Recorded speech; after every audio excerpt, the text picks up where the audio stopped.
নমস্কার বন্ধুরা, সবাইকে স্বাগত দেবমিতার হেসেলে। আশা করি আপনারা সবাই ভালো আছেন। আজকে আবারও একটা নতুন রেসিপি নিয়ে আপনাদের কাছে হাজির হয়েছি, ট্যাংরা মাছের ঝাল। চলুন কিভাবে বানিয়েছি দেখে নেওয়া যাক। আর যা যা মশলা নিয়েছি তা তো আপনারা দেখতেই পাচ্ছেন।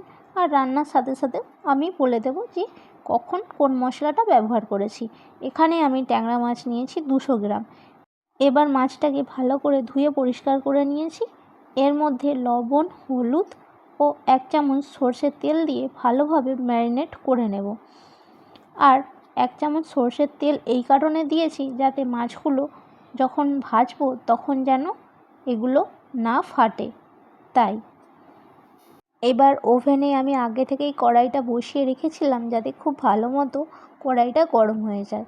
গরম হয়ে গেছে, এবার পরিমাণ মতো আমি সরষের তেল দিয়ে নিলাম। এবার ম্যারিনেট করা মাছগুলো একে একে দিয়ে নেব।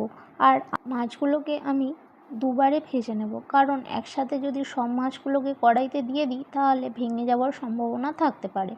সেই জন্য মাছগুলোকে আমি দুবারে ভেজে নেব, উল্টে পাল্টে লাল লাল করে। বকবক করতে করতে দেখুন মাছগুলোও আমাদের ভাজা হয়ে গেছে। মাছগুলোকে তুলে নিই, আর বাকি যে মাছগুলো রয়েছে সেইগুলোকে কড়াইয়ের মধ্যে দিয়ে নেব। এরপর আমরা মাছগুলো ভাজতে ভাজতে একটা মশলার পেস্ট তৈরি করে নেব মিক্সি জারে।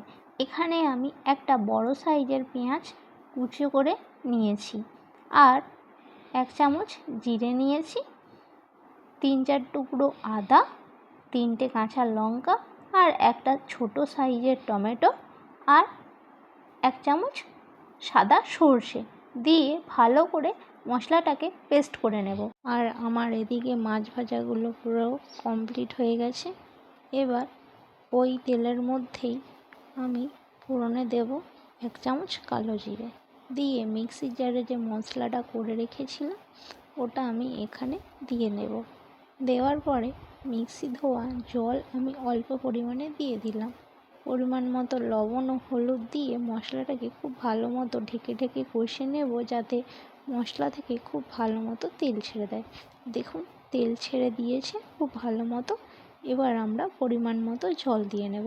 এবার জলটাকে দিয়ে কিছু টাইমের জন্য আবার আমরা রেখে দেব, যাতে ঝোলটা খুব ভালো মতো ফুটে আসে। দেখুন খুব ভালো মতো ঝোলটা ফুটে গেছে। এবার ভেজে রাখা ট্যাংরা মাছগুলো এর মধ্যে দিয়ে দেব, দিয়ে ঝোল ও মাছকে 5-7 মিনিটের জন্য ফুটতে দেব ঢাকা বন্ধ করে। আর সবশেষে ধনেপাতা কুচি উপর থেকে ছড়িয়ে দিলেই তৈরি আমাদের ট্যাংরা মাছের ঝাল। রেসিপিটি কেমন লাগলো অবশ্যই জানাবেন।